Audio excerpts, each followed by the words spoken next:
기도하겠습니다. 하나님 아버지, 정말로 주님의 부활이 우리의 부활임을 믿고 감사함을 드립니다. 우리에게 영생의 소망을 주신 것 진심으로 감사합니다.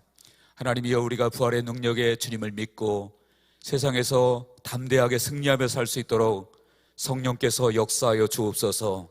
주님의 부활이 우리의 부활이요, 또 주님의 승리가 우리의 승리임을 믿고 아버지, 어떤 경우에도 우리가 낙심하지 아니하고 좌절하지 아니하고 주님을 바라보고 담대히 나갈 수 있도록 성령께서 역사하여 주옵소서. 이 시간 주의 말씀을 듣는 시간입니다. 성령께서 함께 해주셔서 생명의 말씀이 선포되어지게 하시고 우리 모두가 말씀을 통해서 하나님 만나고 주님의 뜻을 깨닫는 시간 될 수 있도록 은혜를 더하여 주옵소서. 감사드리며 예수 그리스도의 이름으로 기도하옵나이다. 아멘. 할렐루야. 우리 오늘 주님 부활하신 날이니까 우리 주님께 한번 영광의 박수를 올려드리면 좋겠습니다.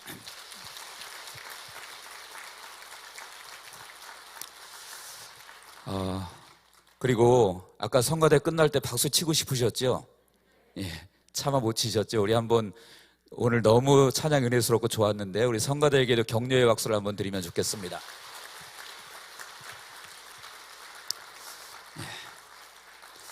자, 감사합니다. 그리고 옆 사람 뒷사람에게 인사하시기 바랍니다. 주님이 당신을 위해서 부활하셨습니다. 인사하시기 바랍니다. 예, 여러분, 주님은 주님 때문에 죽고 주님 때문에 부활하신 것이 아니라 우리 때문에 죽고 우리 때문에 부활하신 줄로 믿습니다. 그 주님이 오늘 우리와 함께 계시는 것을 믿고 감사할 수 있는 우리가 되어지기를 바랍니다. 오늘 말씀의 제목은 부활의 놀라운 능력, 부활의 놀라운 능력, 이런 제목으로 함께 은혜를 나누고자 합니다. 약 2000년 전에 유대 땅에 목수의 아들이었던 한 청년이 있었습니다. 그런데 어느 날부터 그 청년이 자기 자신을 하나님의 아들이다, 또 내가 그리스도다, 더 나아가서는 내가 하나님이다, 이렇게 주장하기 시작했습니다. 여러분들은 그 사실을 믿으십니까? 별로 안 믿으시는 것 같은데요. 믿으십니까? 예, 우리는 다 믿습니다. 다 아니까. 그런데 그 당시의 사람들의 입장에서 볼 때 그 사실이 과연 믿기가 쉬웠겠습니까? 어려웠겠습니까? 쉽지가 않죠. 만약에 제가 여러분들 앞에서 어느 날 갑자기 내가 하나님의 아들이다, 내가 그리스도다, 나를 믿어라 그러면 여러분들 어떻게 하시겠습니까? 당장 교회에서 쫓아내시겠죠. 근데 제가 아니라도 누구라도 마찬가지예요. 어떤 사람이라고 할지라도 나타나서 내가 하나님이다, 내가 하나님의 아들이다, 내가 그리스도다 이렇게 말하면 그 당대의 사람들은 결코 그것이 믿기가 쉬운 것은 아니란 얘기죠. 미쳤다고 생각할 가능성이 상당히 많이 있겠죠. 그런데 여러분, 성경에는 예수님을 믿을 만한, 예수님의 구원자이시고 우리의 구주이심을 믿을 만한 근거가 있다고 말하고 있습니다. 그것이 무엇일까요? 어떤 사람들은 예수님이 기적을 많이 일으킨 걸 보니까 예수님은 구원자이셨다, 믿을 만한 분이다, 이렇게 생각하는 분들도 있을지 모르겠습니다. 그런데 여러분, 기적을 일으킨다고 해서 과연 구원자의 자격이 온전히 되어질까요? 기적을 일으킨다고 해서 구원자의 조건이 완전히 갖추어지는 것은 아닙니다. 사실은 기적은 가짜들도 일으킵니다. 다른 종교들도 기적을 일으킬 수 있고요, 또 사람들 중에도 때때로 기적을 일으키는 사람들이 있을 수가 있습니다. 그래서 성경에는 분명히 말씀하기를 기적을 일으킨다고 그것을 믿으면 안 된다라고 말합니다. 마태복음 24장 24절입니다. 한번 같이 읽겠습니다. 시작. 거짓 그리스도들과 거짓 선지자들이 일어나 큰 표적과 기사를 보여 할 수만 있으면 택하신 자들도 미혹하리라. 여기 보니까 누가 있습니까? 거짓 선지자들, 거짓 그리스도들, 그런 사람들이 일어나서 큰 표적과 기사를 보여라고 했죠. 그러니까 거짓 선지자들도, 가짜들도 기적과 표적을 일으킬 수 있다라는 거예요. 그러니까 그 기적과 표적만 보고 예수님을 믿을 수 있는 근거는 아니라라는 것이죠. 또 어떤 사람은 예수님이 우리를 위해서 십자가에 죽으셨지 않느냐, 그러니까 우리가 주님을 믿을 수 있다라고 근거를 대는 사람들도 있습니다. 물론 주님 우리 위해서 십자가에 죽으셨죠. 그런데 그것만 가지고 우리가 예수님을 믿을 수 있는 근거가 될까요? 여러분, 십자가를 진 사람은 예수님뿐이 아닙니다. 예수님 달려 죽으실 때 양옆에 두 강도도 있었죠. 그들도 십자가를 졌고요. 또 그 당대에 이제 아주 큰 죄를 지은 사람들은 십자가를 지고 죽은 처형된 사람들이 많이 있었다라는 거예요. 그렇기 때문에 십자가를 졌다고 해서 그것만 가지고 그 예수님을 우리가 믿을 수 있는 근거는 아니라는 거죠. 그렇다면 여러분, 우리가 정말로 예수님을 나의 구주로, 구세주로 믿을 수 있는 가장 확실한 근거는 무엇일까요? 그것은 바로 예수님의 부활이라는 사실입니다. 성경에 보니까 오늘 본문이죠. 오늘 성경 좀 많이 읽을 겁니다. 여러분들 옛날에는 성경 읽으려면 다 찾아봐야 됐지만 요즘은 다 여기 띄워주니까 힘들지 않으니까 같이 읽겠습니다. 한번 오늘 본문입니다. 사도행전 17장 31절 같이 있습니다. 시작. 이는 정하신 사람으로 하여금 천하를 공의로 심판하는 날을 작정하시고 이에 그를 죽은 자 가운데서 다시 살리신 것으로 모든 사람에게 믿을 만한 증거를 주셨음이니라 하니라. 아멘. 여기 보니까 모든 사람에게 믿을 만한 증거를 주셨다라고 말했는데 무엇을 통해서 믿을 만한 증거를 주셨다고 했습니까? 이에 그를 죽은 자 가운데서 다시 살리신 것으로, 즉 예수님이 부활하신 것으로 우리에게 믿을 만한 증거를 주셨다라고 말하고 있습니다. 그러니까 예수님이 기적을 일으켰어도 부활이 없었으면 예수님을 믿을 만한 증거가 되지 않는 것이에요. 또 예수님이 십자가에 달려 죽으셨어도 부활이 없었다고 한다면 우리가 예수님을 구주로 믿을 수 있는 근거는 되지 않는다라는 얘기죠. 예수님을 우리의 구주로 믿을 만한 가장 확실한 근거는 그렇다면 무엇이라고 말합니까? 부활이라고 말하고 있습니다. 여러분, 예수님의 부활이 바로 우리가 믿을 수 있는 근거가 되는 것을 믿으시기 바랍니다. 그래서 부활이 없다면 사실은 다른 거 다 필요 없는 거예요. 십자가 죽음도 기적도 놀라운 사랑도 희생도 다 필요 없는 것입니다. 우리에게는 물론 고마울 수는 있겠죠. 나를 위해서 죽었다니 우리가 감격할 수는 있겠지만, 그런데 우리가 구주로 믿을 만한 근거는 될 수가 없다라는 거예요. 부활이 있었기 때문에, 예수님의 부활이 있기 때문에 우리가 예수님을 믿을 수 있는 근거가 되는 것을 믿으시기 바랍니다. 그래서 부활이 우리에게 너무너무 중요한 것, 너무 정도가 아니라 가장 중요한 것, 부활이 없으면 다른 것은 아무것도 쓸모없는 것이 되어질 수밖에 없다라는 것이에요. 그래서 성경은요, 부활이 중요하다는 근거를 여러 가지로 말하고 있습니다. 부활이 중요하다는 사실을 성경에서 많이 말하고 있는데 몇 가지만 말씀드리겠습니다. 첫 번째는 예수님이 부활하셨습니다. 그리고 며칠 동안 계셨죠? 40일 동안 이 땅에 계시다가 승천하셨습니다. 그때 40일 동안 예수님이 뭐 하셨냐면 자신의 부활을 드러내셨다, 부활하셨다, 살아계시다는 사실을 드러내셨다고 하는 사실이에요. 사도행전 1장 3절에 보니까 그랬습니다. 그가 고난받으신 후에 또한 그들에게 확실한 많은 증거로 친히 살아계심을 나타내사, 그랬어요. 확실한 많은 증거로 친히 살아계심을 나타내사. 사람들은 어떻게 알고 있습니까? 예수님이 십자가에 달려 죽은 것은 그 당대 사람들은 모르는 사람이 없는 거예요. 다 아는 거죠. 예수님의 제자들도 불신자들도 누구나 다 아는 것입니다.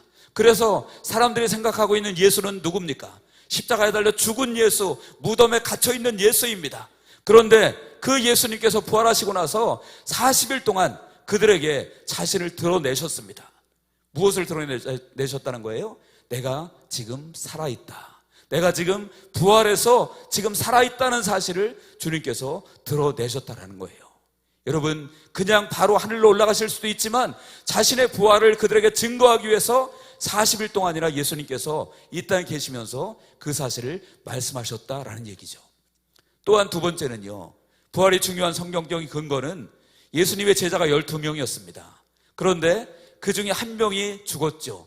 가룟 유다가 스스로 목매어 죽었습니다.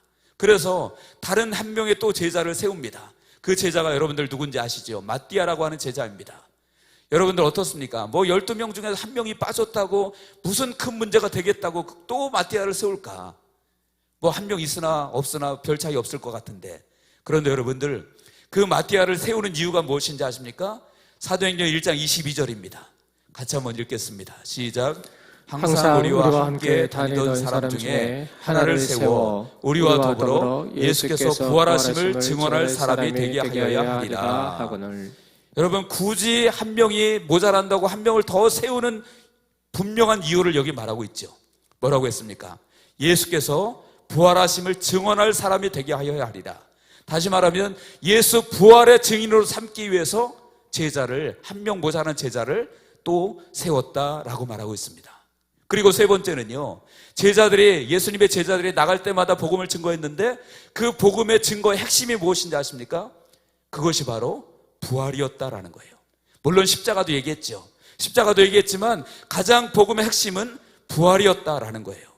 오순절 마가다락방에서 베드로가 설교하고 나서 하루에 3,000명씩이나 죽게 돌아왔죠. 근데 그 베드로의 설교의 핵심 무엇인지 아십니까?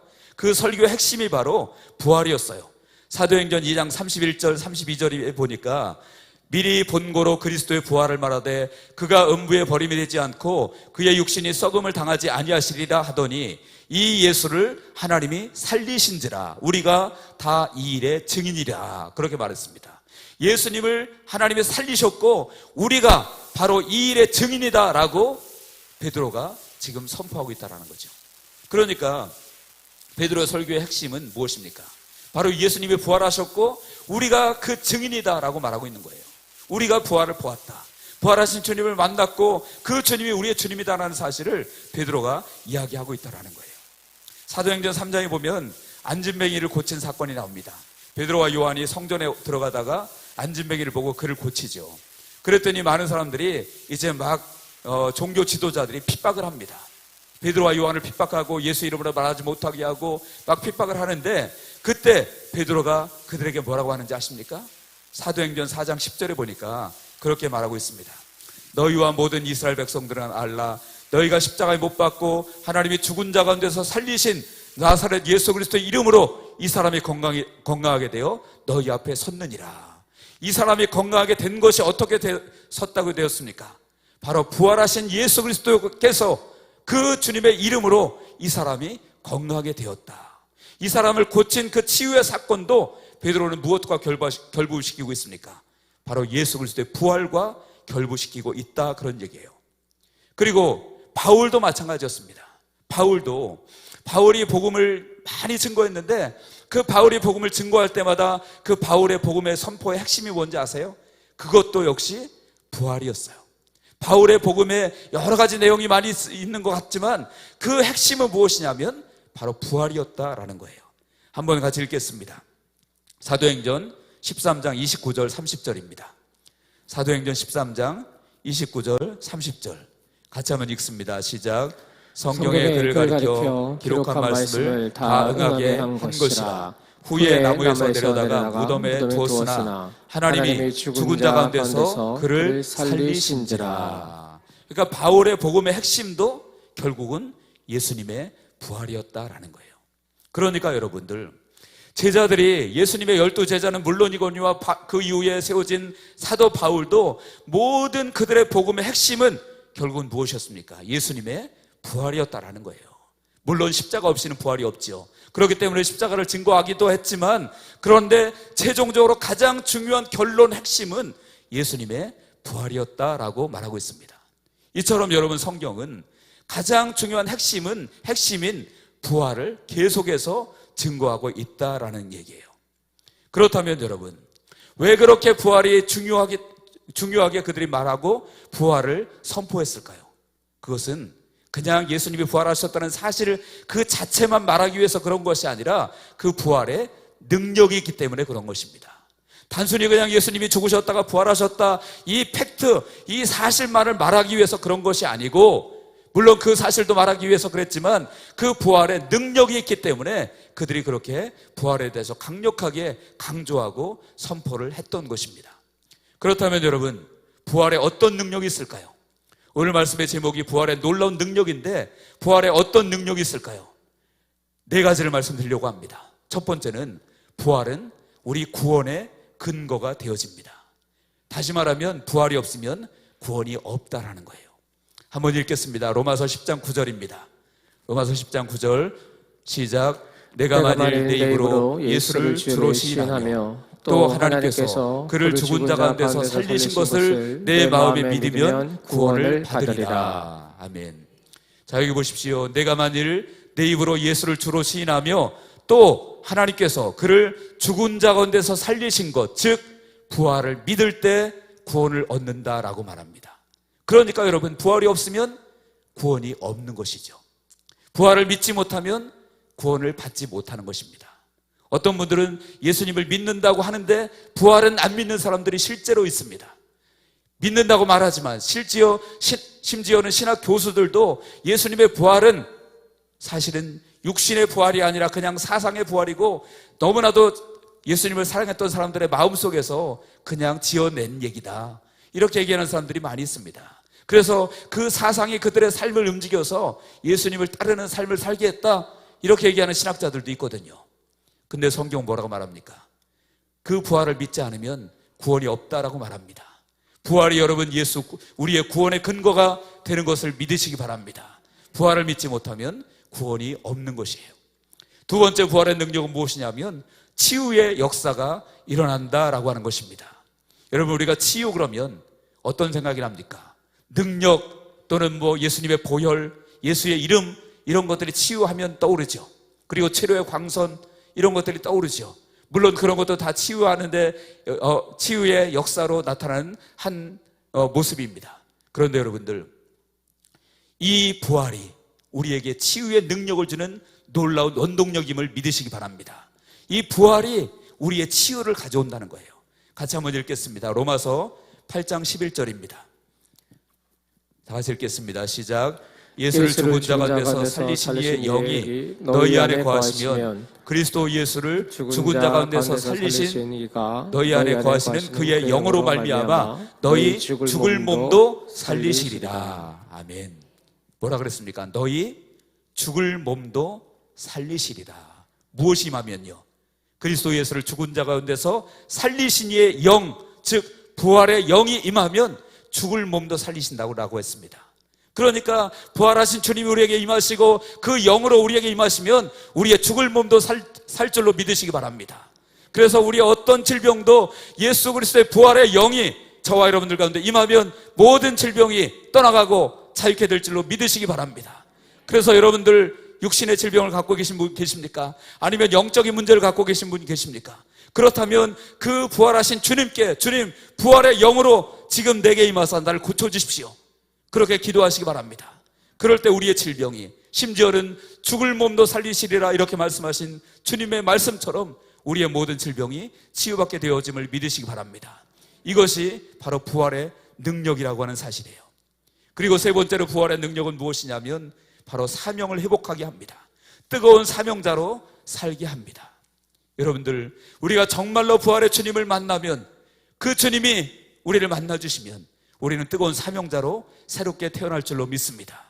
우리 아까 장로님께서 기도하실 때도 그런 기도하셨는데, 엠마오로 가던 그 제자가, 낙심하고 좌절해서 엠마오로 가던 제자가 예수님 만났을 때 어떻게 되었습니까? 그들이 엠마오로 가던 길을 돌이켜서 다시 예루살렘으로 가서 부활의 증인되는 사명자로 회복되어지는 것을 보여주고 있는 것입니다. 여러분, 오늘 새벽에 제가 말씀드렸던 막달라 마리아도 마찬가지였죠. 그가 예수님을 너무너무 사랑하긴 했지만 그런데 부활의 예수님은 알지 못했어요.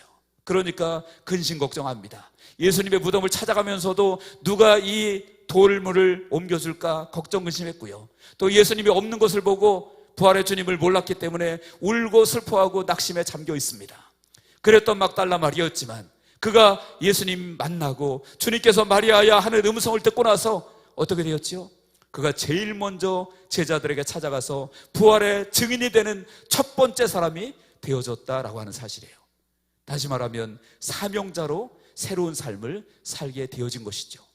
우리에게 여러분, 사명감이 약합니까? 주님을 향한 열정이 식어졌습니까? 그렇다면 다시 한번 부활의 주님을 만나시기 바랍니다. 그러면 우리가 다시 한번 사명자로 거듭나게 될 줄로 믿습니다. 이 은혜가 우리 모두에게 있게 되어지기를 주님의 이름으로 축원드립니다. 또한 부활의 능력은 네 번째입니다. 어쩌면 가장 중요한 것일지 모르겠습니다. 우리에게 산 소망을 갖게 한다라는 것입니다. 베드로전서 1장 3절입니다. 같이 한번 읽겠습니다. 시작. 우리 주 예수 그리스도의 아버지 하나님을 찬송하리로다. 그의 많으신 긍휼대로 예수 그리스도를 죽은 자 가운데서 부활하게 하심으로 말미암아 우리를 거듭나게 하사 산 소망이 있게 하시며. 아멘. 여기 보니까 예수 그리스도를 죽은 자 가운데서 부활하게 하심으로 말미암아 우리를 거듭나게 하사 산 소망이 있게 하셨다. 여러분, 예수님이 부활하셔서 우리가 산 소망을 갖게 된 것을 믿으시기 바랍니다. 세상 사람들도 나름대로 소망을 가지고 사는 경우가 있어요. 불신자들도 희망이라는 그 두 글자를 붙들고 사는 사람들도 있습니다. 그런데 죄송하지만, 그분들이 들으면 기분 나쁠지 모르겠지만, 그들이 가진 소망은 산 소망이 아니에요. 그들이 가진 소망은 죽은 소망입니다. 왜냐하면 그 일이 이루어지지 않을 것이기 때문입니다. 어떻게 보면 이 세상에서는 혹시 이루어질 수도 있습니다. 그런데 여러분, 그 소망이 정말 그 사람에게 참된 기쁨과 안식을 줄까요? 내가 원하고 바라는 것들이 이루어졌다고 해서 그 사람에게 참 안식과 참 기쁨을 줄 수 있을까요? 물론 일시적으로는 줄 수 있을지 모르겠지만 오히려 그것 때문에 더 큰 어려움을 겪을 수도 있는 것입니다. 그렇다면 여러분, 산 소망은 무엇입니까? 주님이 부활하심으로 우리에게 주신 산 소망이라는 것은 무엇입니까? 그것은요, 바로 땅의 환경과 이 세상의 눈에 보이는 것과 관계없이 누릴 수 있는 소망인 줄로 믿으시기 바랍니다. 그 소망은 그리고 잠시 있다가 없어지는 소망이 아니라 영원히 우리가 누리는 그러한 소망인 줄로 믿으시길 바랍니다. 그것은 땅의 소망이 아니라 하늘의 소망인 것입니다. 그래서 그 소망을 가진 사람은요, 눈에 보이는 것과 관계없어요. 내가 힘들고 어렵고 가난하고 이런 것과 관계없다라는 거예요. 정말로 부활하신 예수님이 내게 계시면 내가 가난해도 기뻐할 수 있고요, 내 몸이 약해도 기뻐할 수 있고요, 핍박을 받아도 감사할 수 있고요, 그런 사람이 산 소망을 가진 사람입니다. 바로 부활하신 주님을 만나는 사람이 그런 소망을 가지게 된다라는 거예요. 고린도후서 6장 9절입니다. 같이 한번 읽겠습니다. 고린도후서 6장 9절과 10절입니다. 시작. 무명한 자 같으나 유명한 자여, 죽은 자 같으나 보라 우리가 살아있고, 징계를 받은 자 같으나 죽임을 당하지 아니하고, 근심하는 자 같으나 항상 기뻐하고, 가난한 자 같으나 많은 사람을 부유하게 하고, 아무것도 없는 자 같으나 모든 것을 가진 자로다. 할렐루야. 이 은혜가 여러분들에게 넘치기를 바랍니다. 정말로 징계를 받는 것 같지만 죽임을 당하지 않고, 근심하는 것 같지만 기뻐하고, 가난한 것 같지만 오히려 많은 사람들을 부욕해 할 수 있고, 아무것도 없는 자 같지만 모든 것을 가진 사람, 이 사람이 바로 산소망을 가진 사람이요, 예수의 부활의 생명을 지니고 사는 사람인 줄로 믿습니다. 저 여러분들이 그런 소망을 가지고 살아갈 수 있기를 주님의 이름으로 축원드립니다. 여러분, 이 능력이 바로 부활의 능력인 것입니다. 그렇다면 여러분, 이 부활의 은혜를 우리가 어떻게 하면 누릴 수 있을까요? 문제는 머리로 부활을 아는 것이 중요한 것이 아니라 실제로 우리가 부활의 능력을 누리는 것이 중요하잖아요. 그것이 없이 아무리 부활을 머리로 생각하고 입으로 외친다고 해도 부활의 능력을 누리지 못한다면 소용없는 것이죠. 실제 여러분, 교회 안에 너무나 많은 경우에 이런 경우가 있잖아요. 해마다 부활절 되면 부활에 관한 얘기를 수도 없이 듣지만, 그런데 실제로 부활의 능력을 누리지 못하고 부활의 소망을 누리지 못하고 사는 경우가 너무나도 많이 있다라는 거예요. 그렇다면 어떻게 하면 되겠습니까? 어떻게 하면 부활의 은혜를, 부활의 능력을 우리가 누리며 살 수 있을까요? 두 가지만 말씀드리겠습니다. 하나는 부활의 주님을 만나야만 합니다. 오늘 새벽에 여러분들 오신 분들 말씀을 통해서 들었지만 막달라 마리아는 소망이 없었어요. 예수님이 너무나도 보고 싶고 사랑했지만 막달라 마리아는 소망은 없었습니다. 왜냐하면 부활의 주님을 알지 못했기 때문에. 그냥 죽은 주님만 알았고, 그 죽은 주님께 그 시신의 향품을 바르기 위해서 갔기 때문에, 그리고 그 죽은 주님조차 없었을 때 그는 낙심하고 좌절해서 울 수밖에 없었지만, 그런데 그가 주님 만나고 주님께서 자신의 이름을 불러주시는 그 음성을 듣고 그가 어떻게 되었습니까? 완전히 새로운 사람으로 바뀌어져서 사명자로 바뀌어졌을 뿐만 아니라 부활의 능력을 누리는 그러한 사람으로 새롭게 태어났다라는 거예요. 저와 여러분들에게 이 은혜가 있기를 바랍니다. 부활의 능력을 누리려면 부활의 주님을 만나시기 바랍니다. 부활의 주님을 만나시고 그분께서 여러분들의 이름을 불러주시는 그 은혜를 누리시기를 바랍니다. 그럴 때 우리는 부활이 내게 실제가 되어지는 것입니다. 두 번째, 부활의 능력을 누리기 위해서 어떻게 되어져야 될까요? 부활하신 주님이 내 삶의 주인이 되어야만 합니다. 내 삶의 주인이 되어야 돼요. 많은 사람들이 예수님의 부활을 말해요. 말하고 또 믿기도 합니다. 그런데 문제는 그 부활의 주님이 내 삶의 주인이 되지 못할 때가 참 많아요. 그러면 여러분, 내 삶의 주인이 되지 못하면 결국은 부활의 은혜를 누릴 수가 없습니다. 우리 한번 읽어보겠습니다. 로마서 14장 9절입니다. 로마서 14장 9절 다 같이 읽겠습니다. 시작. 이를 위하여 그리스도께서 죽었다가 다시 살아나셨으니 곧 죽은 자와 산 자의 주가 되려 하심이라. 아멘. 여기 보니까 그리스도께서 죽었다가 다시 살아나셨으니, 그러면서 왜 그랬다고 했습니까? 곧 죽은 자와 산 자의 주가 되려 하심이라 라고 말했습니다. 주님께서 우리를 위해서 죽으시고 부활하셨는데 그것은 바로 우리의 주가 되시기 위해서, 주님이 되시기 위해서 그렇게 하셨다라고 말씀하고 있습니다.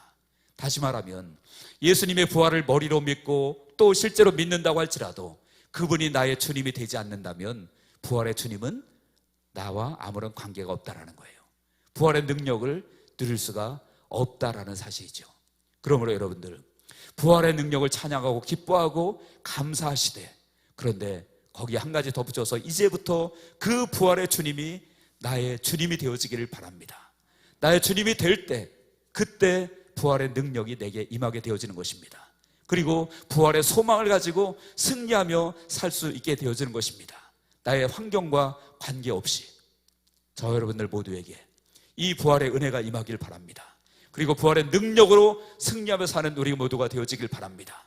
그래서 정말로 예수님의 부활이 실제 나의 부활이 되어지고 나의 삶 가운데 그 부활의 능력이 이루어지는 놀라운 축복과 은혜를 우리 모두가 누리게 되어지기를 주님의 이름으로 간절히 축원드립니다. 기도하겠습니다. 하나님 아버지, 감사합니다. 독생자 예수 그리스도를 우리에게 보내시고 십자가에 죽게 하셨다가 부활하게 하심으로 말미암아 우리에게 영원한 소망을 갖게 하신 주님을 찬양합니다. 하나님 아버지, 이제 그 주님의 부활이 나의 부활이 되어지기를 간절히 원합니다. 그래서 나의 삶 가운데 부활의 능력을 누리며 그렇게 살아갈 수 있는 우리 모두가 될 수 있도록 성령께서 역사하여 주시옵소서. 이곳에 계신 모든 분들 한 분도 빠짐없이 부활의 주님 만나고 부활의 능력을 힘입고 날마다 승리를 경험하며 살 수 있도록 성령께서 역사하여 주시옵소서. 감사드리며 주님을 찬양하며 예수 그리스도 이름으로 기도합나이다. 아멘.